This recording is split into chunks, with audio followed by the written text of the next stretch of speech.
Um, hello, Professor. My name is Cohen. This is my student ID 10141847. This is my assignment 4 to library, Pandas, and matplot list, right? So first of all, I have to load up the recc.se file. And I load it, and then I show the three heading. And next thing is gonna use the temporary delete data using drop, right? Delete the model. So I already run it, and then you can see the model is gone, right? The next thing is permanently delete the model. So I permanently delete the model here, right? And remove permanently using the in place. So if in place equal to true, that means it will override the data, right? So I attempt to run second time, but it's showing me model is not found. That means I successfully remove it. So permanently delete row 1 through 5. So the same thing above. I did it, and then show me it's not found, right? So range, I use the mean and df range. The df range mean this is loaded. Like I will search for the row range, the column, right? So I use the mean to calculate it, and then I print it out. That show me 280, almost approximately 300. So which means it's pretty high since there's a lot of data, right? And then use cal. So this one is search for uh, the f that have the type has equal to f, and then replace the f with aa, right? So I print out the head, so it show me you see the 5 columns, the aa, which means column 0 and column 6, right? So the next thing, gonna clean the cost column, so remove special character. So you see here column, I think it's cost, right? So here see cost, it has a dollar sign behind it, right? So I'm gonna use regular function, regular expression, right? I'm gonna search for it, and then I'm gonna remove it. Now you can see it's just like six. So typically it's an object, right? Like it's simply like strings, right? I mean object it is mostly string. Well, I mean the value of object is string, right? So then I convert it, right? I checked it's the object, and then I convert it to integer by using as type, right? Integer, right? And that's it. So then I calculate average of cost. Same thing here. Retrieving cost, and then use the mean and calculate average of cost for each continent. Then you group by continent, and then you cost and calculate it, and then I'm gonna print it out. And you can see here, it's like the value thing that I calculated. So the next thing is calculate mean max and STD of the cost. The same thing, like pretty much simple, same thing, right? Continent, cost, aggregation function, calculate mean max SD, then I print it out, and it show you here, right? By this is like column, the information along with it. So next thing, you calculate the mean max and SD of all numerical column. So here I choose select only numerical column, and then I print it out, right? I select it, and I start into numerical column. And then same thing is calculate the mean max, right? And same thing, we're gonna start into column, and you continue the aggregate function, which the same thing like above here, right? This one, right? And then I simply print it out, and it show me here, right? So this one typically it's the one. So it's probably going to show you 2 columns. The first one is the one that I filter out, right? And the second one is I use a group by, and I calculated it, right? So illustrate the mean of all numerical column grouped by continent, use bar chart. So first of all, I have to select only numerical columns only, right? And then I start to a variable, but I plot it. So you can see here, this is you can see this one is a data set, the plot. So next thing is I count the number of each continent. So because they're pretty much question, so I just move fast, right?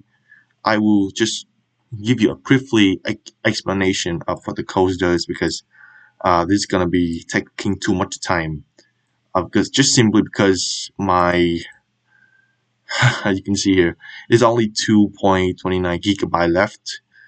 And the bad thing is, if it ran out of RAM, it will just show me the audio, the video only, no audio, which means I have to do everything all over again. Okay, I mean I am so sorry about that because my computer is it's pretty bad, to be honest. So next thing is calculate the percentage, right?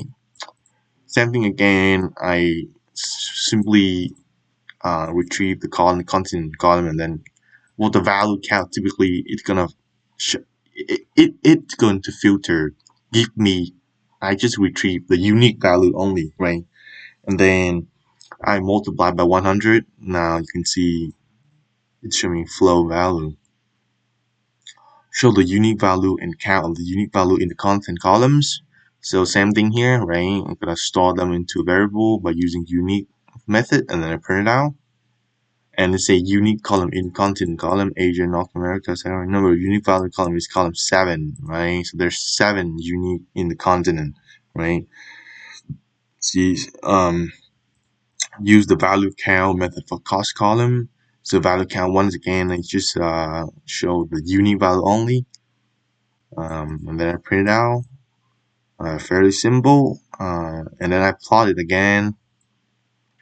Okay, I'm gonna split the pin. This one is you pin equal to 10, right? So 1, 2, 3, 4, 5, 6, 7, 8, 9, 10. So there's 10 box to say, uh, yeah, the cost frequency. So let's just say I increase to 50. As you can see here, they're pretty much boxes, right?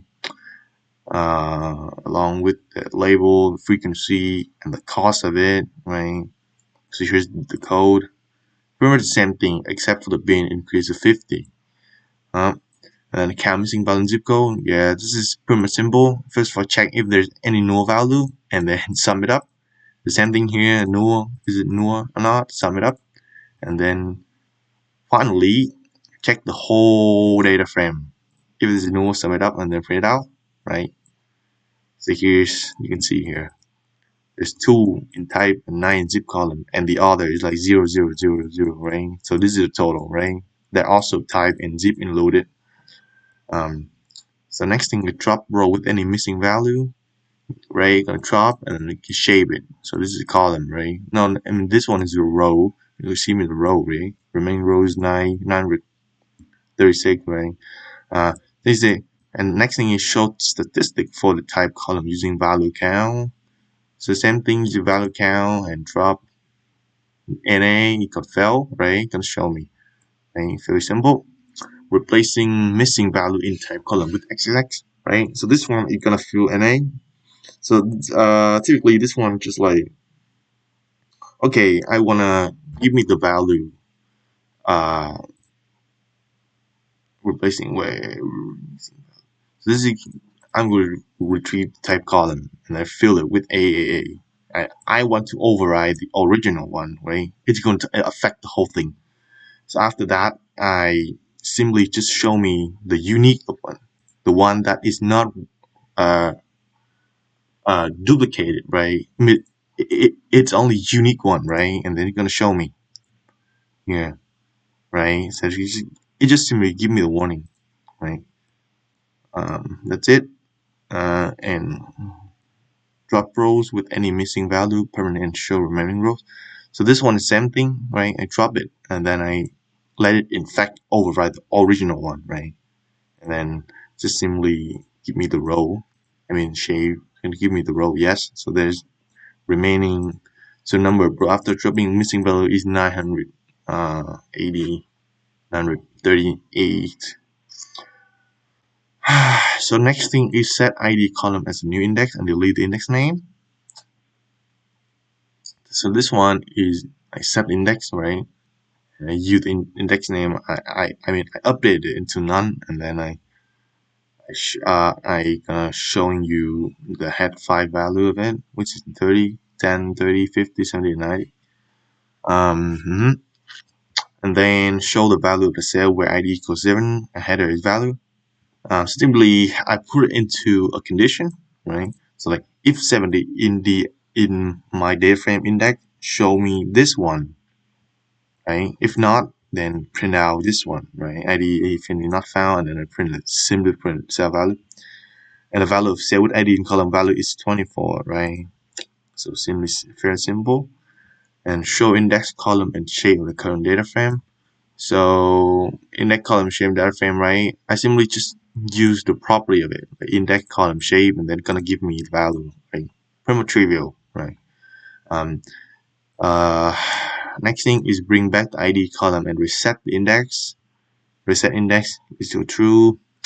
My def, same thing here, right? Just use the property of it, and then it's gonna show me the same thing, right? You describe and fetch the value of the first column, resolve, describe, and ilog 02 column, row and column, and then it's gonna show me the value, right? So the third row and column is 938, right? So typically it's still pretty much I think I almost ran out of memory, to be honest, but I think I'll try to finish it. Short value count of the content column. So this one, similarly again, it's just like retrieving the data from the content column, and then I just count it and I short it. So the first thing you can see, this one is unshorted.